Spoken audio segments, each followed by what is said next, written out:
Queridos, o juízo final. Eu li uma frase hoje muito interessante que diz assim: o problema não é viver sem Cristo, o problema é morrer sem Cristo.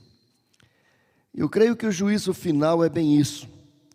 As pessoas não têm noção do que seja morrer sem Cristo, por isso elas vivem sem Cristo.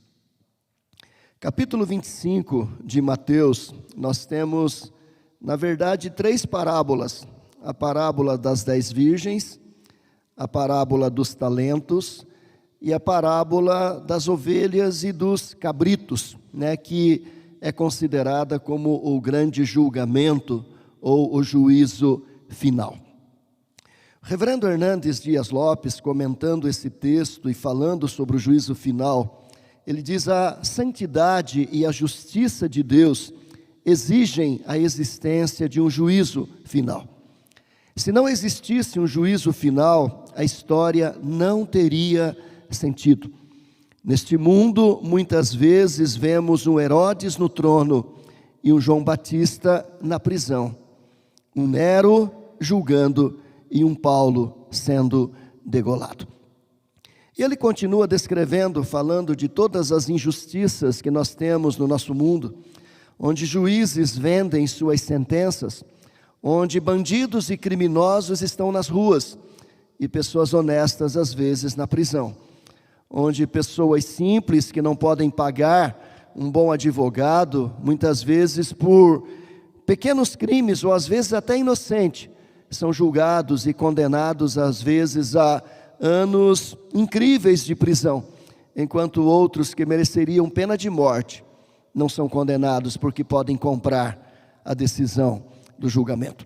Infelizmente, a gente vive num mundo onde juízes são corruptos, onde a justiça é corrupta, onde o poder é corrupto.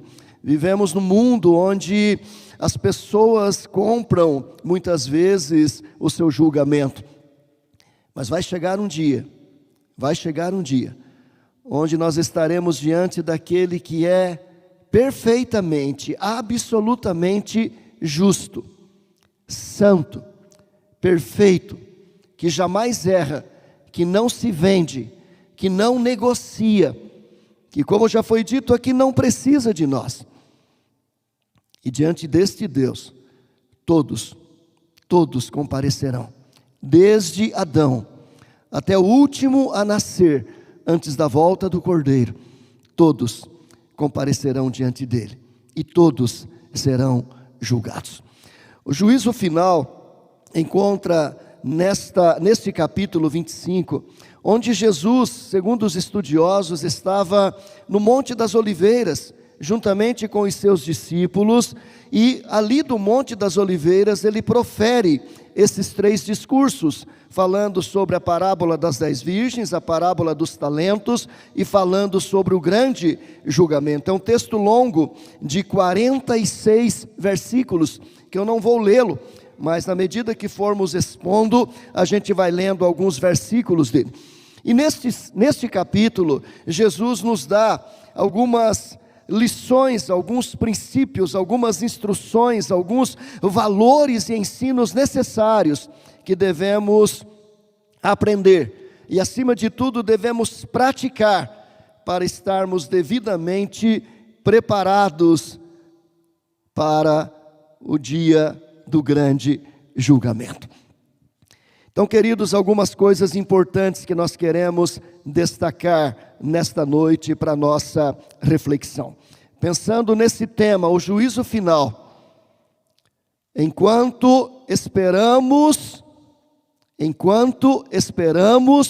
devemos vigiar. Esse é o primeiro ponto importante para a nossa reflexão, que está em Mateus capítulo 25, versículo de 1 a 13. Enquanto esperamos, devemos vigiar. A parábola das 10 virgens, Jesus Cristo diz: então o reino dos céus será semelhante a 10 virgens que, tomando as suas lâmpadas, saíram a encontrar-se com o noivo. 5 dentre elas eram nécias e 5 prudentes. As nécias, ao tomarem as suas lâmpadas, não levaram azeite consigo. No entanto, as prudentes, além das lâmpadas, levaram azeite nas vasilhas. E tardando o noivo, foram todas tomadas de sono e adormeceram. Mas à meia-noite ouviu-se um grito: eis o noivo, saí ao seu encontro. Então se levantaram todas aquelas virgens e prepararam as suas lâmpadas. E as nécias disseram às prudentes: dai-nos do vosso azeite, porque as nossas lâmpadas estão se apagando. Mas as prudentes responderam: não, para que não nos falte a nós e a vós outras, ide antes aos que o vendem e comprai-o. E saindo elas para comprar, chegou o noivo, e as que estavam apercebidas entraram com ele para as bodas, e fechou-se a porta. Mais tarde chegaram as virgens nécias clamando: Senhor, Senhor, abre-nos a porta. Mas ele respondeu: em verdade vos digo que não vos conheço. Vigiai, pois, porque não sabeis o dia nem a hora. Queridos, a primeira coisa importante que eu tenho que ter na minha vida é entender que enquanto esperamos, enquanto Jesus não volta, enquanto estamos neste mundo, nós precisamos vigiar. John MacArthur, escrevendo uma obra que tem como título Sociedade Sem Pecado, ele diz que um dos grandes problemas da nossa sociedade pós-moderna é a desatenção. A desatenção. Nós vivemos numa sociedade desatenta, numa sociedade despreocupada, ou melhor, numa sociedade preocupada com as coisas aqui da terra, com seu coração e seus olhos fincados nas coisas aqui da terra, e totalmente desapercebida das realidades espirituais. Claro que Jesus Cristo aqui está falando a respeito da igreja, falando a respeito daqueles que estão na igreja. Quando ele fala aqui de 10 virgens, esse número 10 é um número simbólico. Poderiam ser 6 virgens, 12 virgens, 14 virgens, 26 virgens, não faz diferença. A ideia aqui é mostrar que dentro da igreja visível, da igreja militante, da qual eu e você fazemos parte, existem pessoas vigilantes e pessoas desatentas. Vigilante é aquele que tem azeite na sua lâmpada. Azeite é um símbolo da presença do Espírito Santo. O azeite era aquele óleo que era colocado nas lâmpadas que ficavam no altar, tanto no tabernáculo como depois no Santo dos Santos, ali no templo que fora construído por Salomão. Aquele azeite, aquele óleo, ele tinha que ser todos os dias colocado. Aquelas lâmpadas tinham que permanecer 24 horas acesas, porque elas representavam a presença de Deus ali no santuário. Assim, queridos, este óleo representa a presença de Deus, representa a presença do Espírito Santo. Estar vigilante é estar vivendo no Espírito, é estar andando no Espírito, é estar cheio do Espírito Santo de Deus. Estar vigilante, estar preparado, estar atento, é ter uma vida dirigida e governada pela presença do Espírito Santo de Deus. E o Espírito de Deus é santo. Logo, a vida daquele que está cheio do azeite, cheio do Espírito, deve ser também uma vida santa, uma vida cheia da presença do nosso Deus. O grande problema é que existem muitas pessoas que estão na igreja, fazem parte da igreja visível, fazem parte da igreja militante, são membros de alguma denominação, são católicos, são presbiterianos, são batistas, são metodistas, são assembleianos, são pentecostais, são neopentecostais, são tradicionais, são ortodoxos, têm uma religião, mas não tem Jesus, não tem o Espírito Santo. Fazem parte de uma denominação, mas não fazem parte do corpo de nosso Senhor e Salvador Jesus Cristo. E porque não tem o Espírito Santo, porque não tem o azeite, vivem desapercebidos, vivem distantes, vivem alheios, esquecendo que Jesus pode voltar esta noite. Eu fui criado numa geração, quando menino, final da década de 60, década de 70, onde se pregava muito sobre a volta de Jesus. Mas a partir do final da década de 70, a partir do começo da década de 80, dificilmente a gente ouve uma mensagem falando sobre a volta de Jesus. Parece que Jesus nem vai voltar mais. A gente está tão apegado a este mundo, o nosso coração está tão materializado, está tão consumido pelas coisas deste mundo, que a gente se esquece que nós estamos aqui de passagem.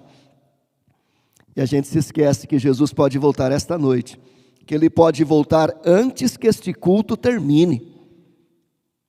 E detalhe, se Ele não voltar hoje, e se Ele não voltar amanhã, e se Ele não voltar em 2022, e se Ele não voltar até 2030, você pode morrer hoje.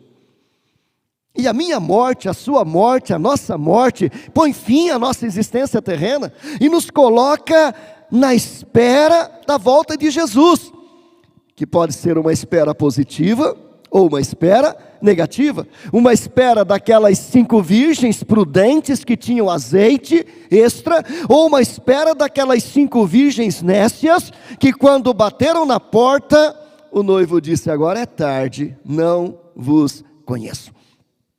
Primeira lição que eu queria deixar para a nossa reflexão nesta noite sobre o juízo final é: você está preparado? Porque ninguém morre amanhã. Todos nós morremos hoje. Hoje é o nosso último dia de vida aqui na terra. Não existe amanhã, só existe o hoje, o aqui e o agora.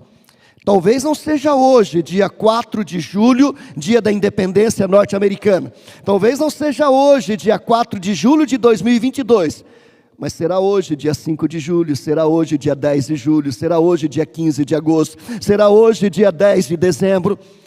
Mas será hoje, ninguém morre amanhã. Ou seja, queridos, nós temos que entender que todos os dias, quando nós nos levantamos da cama, pode ser o nosso último dia aqui nesta terra. E eu pergunto, você está preparado? Você acha que quando Ayrton Senna da Silva entrou naquele carro para fazer aquela corrida no dia 1º de maio de 1994, ele achou que seria o seu último dia? Mas foi.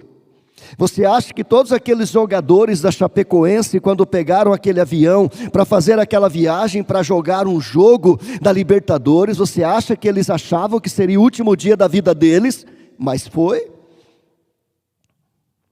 Hoje pode ser o meu último dia, o seu último dia. E a pergunta é, nós estamos preparados? A parábola das 10 virgens, ela fala desta vigilância. Vigiai, pois, porque não sabeis nem o dia, nem a hora. Essa é a primeira lição. Enquanto esperamos, devemos vigiar. E vigiar significa estar preparado. Estar preparado, porque hoje pode ser, e com certeza será o hoje, o nosso último dia aqui na terra. Se Cristo voltar, ou se nós morrermos, está definido. Nada mais poderá ser mudado daquilo que foi construído até o nosso último respirar.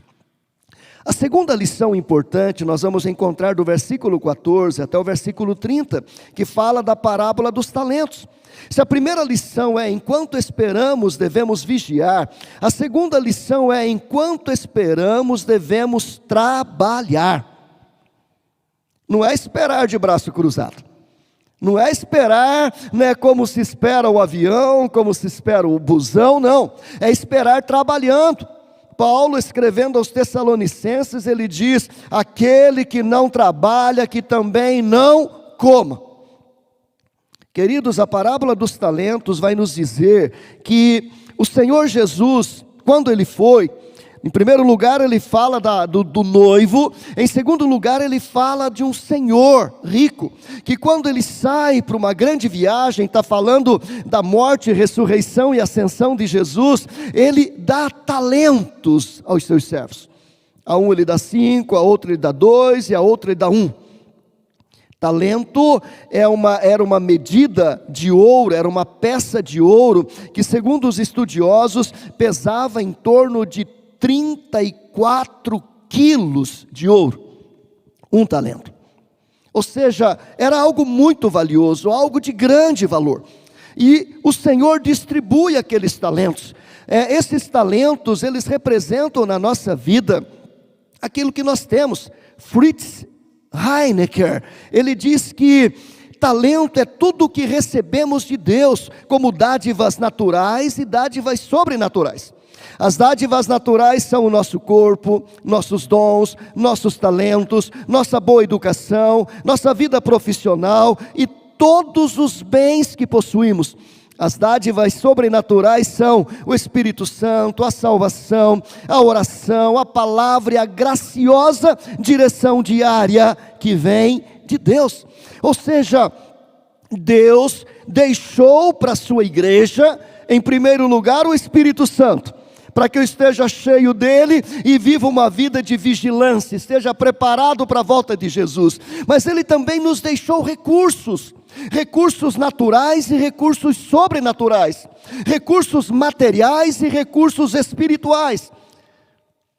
A pergunta é: o que nós estamos fazendo com esses talentos, com esses recursos? Queridos, a segunda coisa importante é que enquanto Jesus não volta, enquanto o dia do juízo final não acontece, nós devemos trabalhar, produzir. Nós temos aqui na parábola 2 que trabalharam. O primeiro recebeu 5 talentos e a Bíblia diz que ele saiu imediatamente. Nós temos aqui uma ideia de determinação, a negociar. Nós temos aqui uma ideia de responsabilidade. E ganhou outros 5 talentos. Nós temos aqui uma ideia de produtividade. Esse homem, ele foi determinado, ele foi responsável, ele foi produtivo. O mesmo aconteceu com aquele que ganhou 2 talentos. Ele também saiu imediatamente a negociar e ganhou outros 2 talentos. Ou seja, eles pegaram os recursos que Deus colocou nas mãos deles e, como bons mordomos do seu Senhor, eles trabalharam aqueles recursos, eles aplicaram aqueles recursos, eles desenvolveram aqueles recursos, eles multiplicaram aqueles recursos. E quando o Senhor voltou, eles entregaram para o seu Senhor aquilo que era dele, o Senhor, porque os recursos não são meus, não são seus.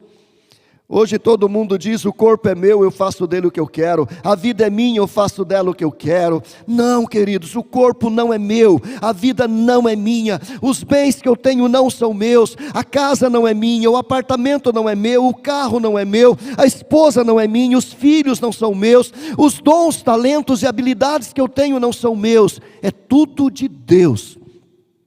A Bíblia diz: do Senhor é a terra, o mundo e os que nele habitam, tudo pertence a Deus. O missionário Lázaro leu aqui um versículo do capítulo 29 do livro das Crônicas, onde Davi orando diz: tudo vem das tuas mãos, tudo vem de Deus. Ele é o Senhor de tudo, Ele é o dono de tudo, e Ele nos empresta temporariamente um corpo, uma vida, dons, talentos, habilidades. Ele nos dá uma esposa ou marido, Ele nos dá filhos, Ele nos dá emprego, Ele nos dá profissão, Ele nos coloca na igreja, Ele nos dá recursos espirituais.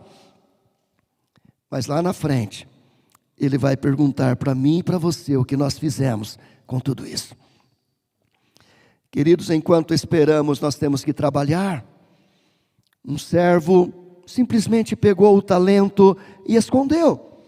E depois ele deu desculpas, dizendo: olha, eu sei que tu és um senhor duro, um senhor que colhe onde não planta, eu tive medo. Queridos, no dia do juízo, desculpas não vão colar. Pode colar para o Supremo Tribunal do nosso país, que de Supremo só tem um nome: Supremo Tribunal de Justiça. Justiça muito menos, mas diante de Deus não cola.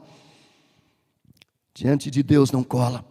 Então nós temos que trabalhar. Deus nos colocou aqui para trabalhar, Deus nos colocou aqui para servir. Vida cristã, como diz reverendo Hernandes Dias Lopes, não é parque de diversão. Vida cristã é campo de batalha. Igreja de Jesus Cristo não é lugar para ser abençoado, não é lugar para vir buscar bênção. Igreja de Jesus Cristo é lugar para ser um abençoador. Deus não nos salvou para sermos abençoados, Deus nos salvou para sermos abençoadores. Nós vivemos num mundo onde as pessoas vêm para a igreja, vêm para o culto, vêm para a reunião, em busca apenas de bênçãos, quando elas deveriam entender que elas têm que vir para serem as bênçãos. A gente não vem aqui para assistir culto, a gente vem aqui para prestar culto. A gente não vem aqui para receber as bênçãos. A bênção é ser salvo, a bênção é ser nascido de novo, a bênção é ter o Espírito Santo, a bênção é ter todos os talentos que Deus colocou em nossa vida. Agora eu tenho que pegar estas coisas todas e desenvolvê-las, usá-las, aplicá-las, multiplicá-las. Como? Sendo sal da terra, sendo luz do mundo, sendo luzeiro no mundo de trevas, sendo um evangelista, sendo um pregador, dando testemunho daquilo que Jesus fez na minha vida. Não no culto. O culto é o QG, é o momento da alimentação, da comunhão, para que durante a semana eu possa, no meu trabalho, na minha escola, na minha sala de aula, no meu bairro, com os meus vizinhos, estar levando aquilo que Deus em Cristo fez em mim, por mim e para mim. É trabalhar no reino de Deus, pregar, testemunhar, evangelizar, fazer discípulos. Esta foi a última ordem de Jesus, quando ele estava para subir. A Bíblia diz que ele aparece aos seus discípulos e diz: toda autoridade me foi dada nos céus, na terra e debaixo da terra, portanto ide por todo o mundo e fazei discípulos de todas as nações, ensinando-os a guardar, batizando-os em nome do Pai, do Filho e do Espírito Santo, ensinando-os a guardar todas as coisas que vos tenho ordenado. E eis que eu estou convosco todos os dias até a consumação dos séculos. Com quem que Jesus vai estar? Com aquele que vai por todo mundo pregando o Evangelho, com aquele que vai batizando em nome do Pai, do Filho e do Espírito Santo, e com aquele que está ensinando o outro a guardar todas as coisas que Jesus ensinou. Queridos, nós somos aqui na terra discipuladores. Juan Carlos Ortiz, escrevendo um livretinho lá na década de 70, começo da década de 80, chamado O Discípulo, ele diz que o que Deus quer de mim e de você são almas transformadas, são corações transformados. O grande banquete que eu posso oferecer para Jesus é trazer mais um pecador transformado pela graça, pelo Evangelho de nosso Senhor Jesus Cristo. Quem vai fazer isso? Os anjos? Eles queriam estar aqui, eles queriam invadir essa zona leste, pregando para as pessoas, mas Jesus deu esse privilégio para mim, para você. Nós somos os anjos, nós somos os escolhidos, nós somos aqueles a quem o Senhor deu dons, talentos, habilidades e recursos, para levar este Evangelho, esta mensagem de boa nova, para que o mundo creia, para que o mundo seja salvo. Então vamos trabalhar, enquanto você não morre, enquanto Jesus não volta, esteja vigilante, enquanto você não morre, e enquanto Jesus não volta, trabalhe. Mas trabalhar não é vir na igreja, trabalhar não é vir no culto, trabalhar não é participar da escola dominical, trabalhar é ser sal da terra e luz do mundo, onde nós estamos. Semana tem 7 dias, cada dia tem 24 horas, somando os 7 dias vezes 24 vai dar 7, 2, 14, 7, 4, 28, vai dar 168 horas na semana, não é isso? Se eu fiz a conta certa, é isso, né? Quantas horas a gente passa na igreja?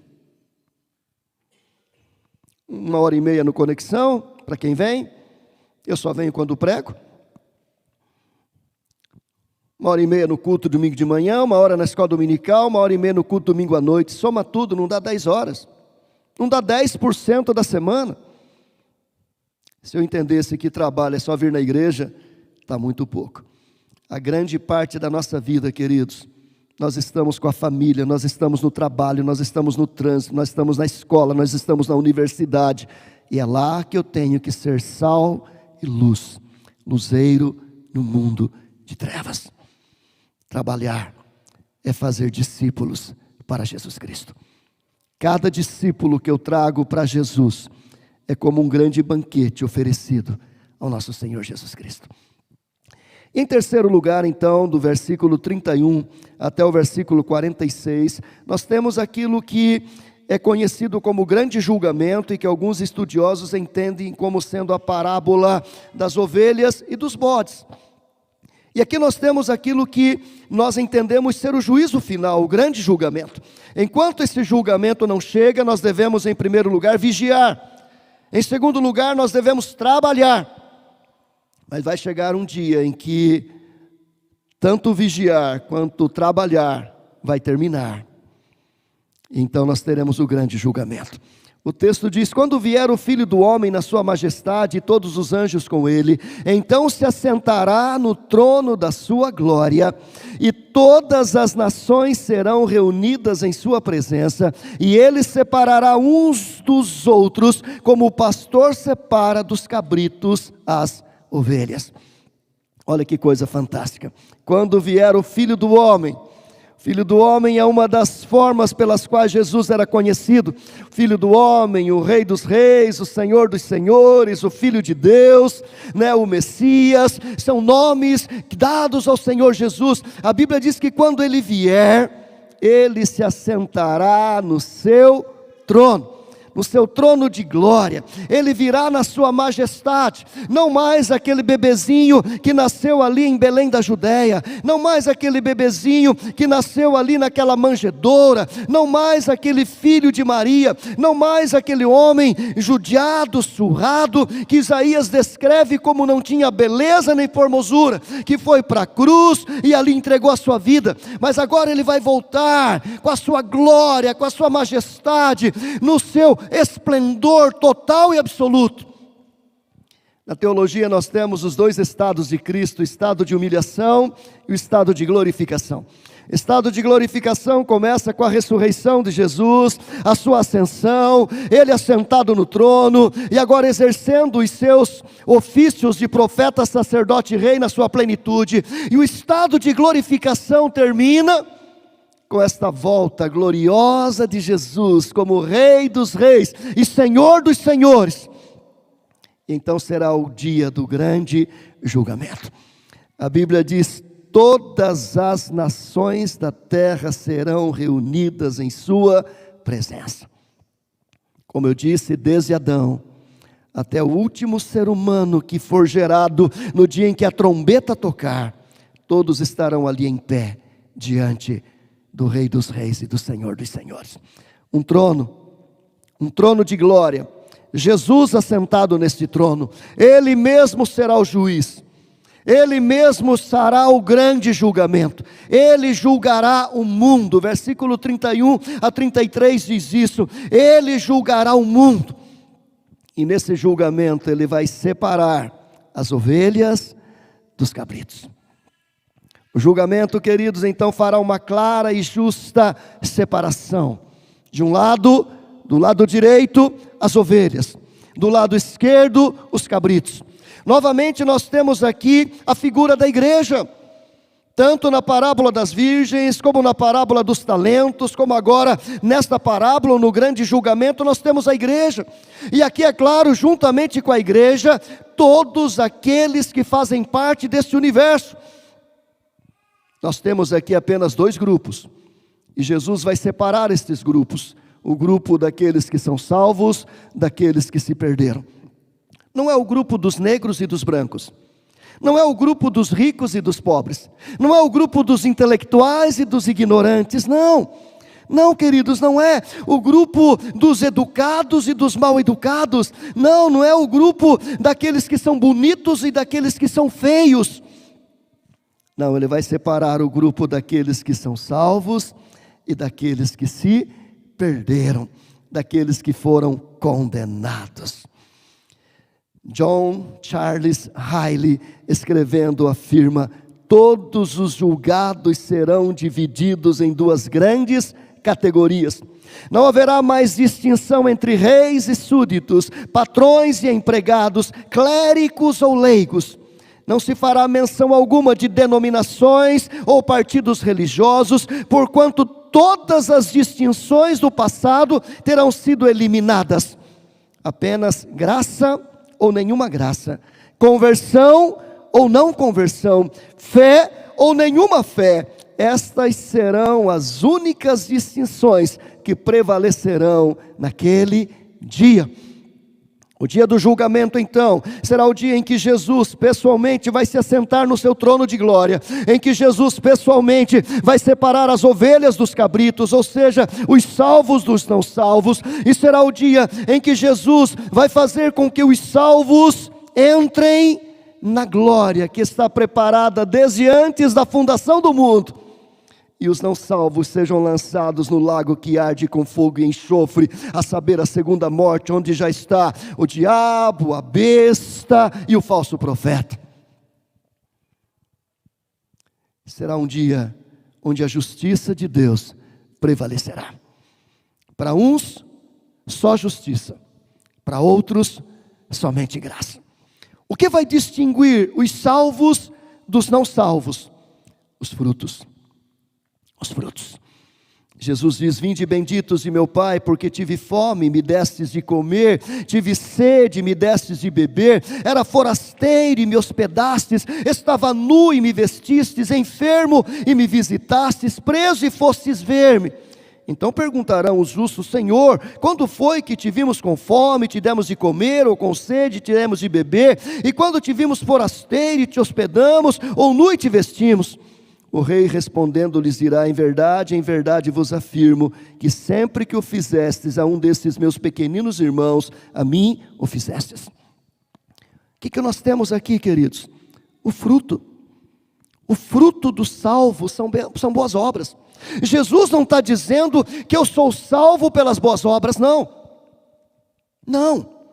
Ele está dizendo que aquele que já é salvo pela graça, pela fé que é dom de Deus, aceitou esta graça, que é a manifestação do amor de Deus na minha vida, estes que foram alcançados pela graça imerecida de Deus, eles vão produzir frutos. E esses frutos é algo tão natural, como uma jaqueira dar jaca, como uma mangueira dar manga, como um limoeiro dar limão, uma laranjeira dar laranja. É tão natural que a hora que Jesus disser para os salvos: vocês estão sendo salvos porque manifestaram os frutos, isso foi tão natural para eles, que eles se sentiram assim como que boquiabertos, surpresos, porque para o cristão é tão natural fazer o bem, é tão natural amar o próximo, é tão natural abençoar a vida do outro, é tão natural ser sal da terra e ser luz do mundo. Eu não estou fazendo isso para ser salvo, estou fazendo isso porque eu já sou salvo. Quando você abençoa o outro, quando você levanta o prostrado, quando você recebe o abatido, quando você compartilha com o faminto, quando você dá um copo de água para o sedento, quando você visita um enfermo, é tão natural para o cristão. E quando Jesus diz que por causa disso eles vão possuir o reino, eles se sentem surpresos. Uma surpresa boa. E uma surpresa maldita para os ímpios, porque pela mesma causa Jesus vai dizer: afastai-vos de mim, malditos, porque eu também tive fome e vocês não me deram de comer. E Jesus repete o mesmo discurso, e os ímpios vão dizer: mas Senhor, quando foi que te vimos assim e não te assistimos? Porque para o ímpio não é natural.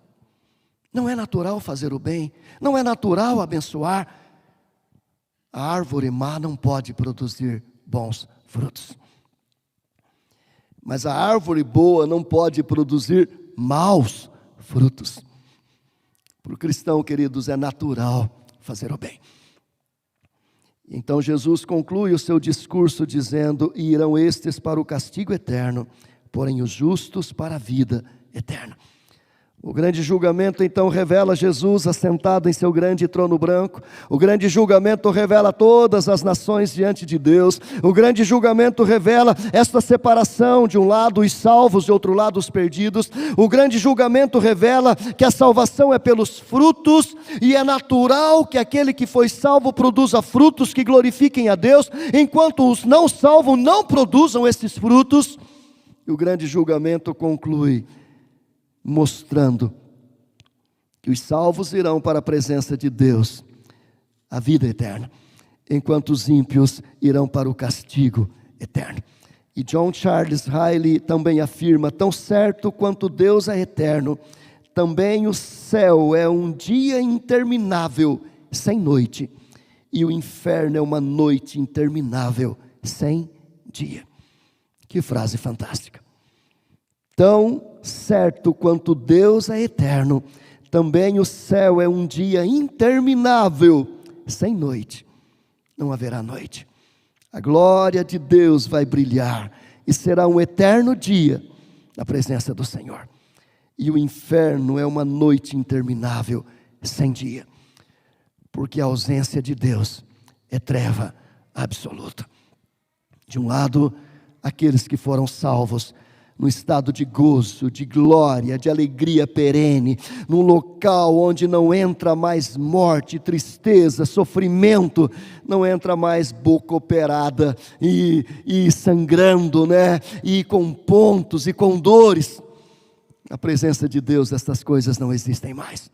Mas de um outro lado, sofrimento eterno, permanente, constante, por toda a eternidade. Esse dia vai chegar. Pode ser hoje, pode ser daqui 1 milhão de anos. Esse dia vai chegar. Um dia todos nós estaremos diante do tribunal, diante do grande trono, diante do Senhor Jesus, onde os salvos serão separados dos não salvos. De um lado o trigo, de outro lado o joio. De um lado ovelhas, de outro lado os cabritos. De um lado os eleitos de Deus, de outro lado os preteridos. De um lado aqueles que, alcançados pela graça, produziram frutos que glorificaram Jesus. De outro lado, aqueles que não foram alcançados, não produziram estes frutos, viveram uma vida para o seu próprio egoísmo. Para o seu próprio egoísmo. Há uma frase muito interessante que o W. Wiersbe, escrevendo, diz: para aqueles que negaram bondade ao seu próximo, será negada a bondade de Deus para eles. Queridos, o juízo final nos alerta a vivermos uma vida de vigilância. Hoje pode ser o meu último dia aqui na terra. E se não for hoje, 4 de julho de 2022, será hoje 2023, será hoje 2024, mas será hoje. Ninguém morre amanhã, todos morremos hoje. O dia do juízo nos alerta para vivermos uma vida de trabalho. Enquanto Jesus não volta, vamos trabalhar, vamos produzir, vamos multiplicar aquilo que Deus colocou em nossas mãos, vamos ser sal da terra e luz do mundo. E quando o juízo chegar, então aquele que foi vigilante e aquele que trabalhou será colocado à direita, será salvo, vai subir para reinar com Jesus por toda a eternidade. Aquele que foi displicente e desatento, que enterrou seus talentos e viveu para o seu próprio egoísmo, será separado para o lado esquerdo e será lançado no lago que arde com fogo e enxofre. Que esta palavra abençoe sua vida. Que esta palavra nos desperte a vivermos uma vida mais vigilante, uma vida de mais devoção, de mais trabalho. Não porque queremos ser salvos, mas porque já somos. Porque a graça de Deus já nos alcançou. Porque o sangue de Cristo já nos purificou. Porque o Espírito Santo de Deus já nos selou. Porque somos igreja, lavoura de Deus. Então vivamos para a glória deste Deus. Até que Ele volte, ou até que a gente parta. É tudo a mesma coisa. Que Deus nos abençoe. Amém.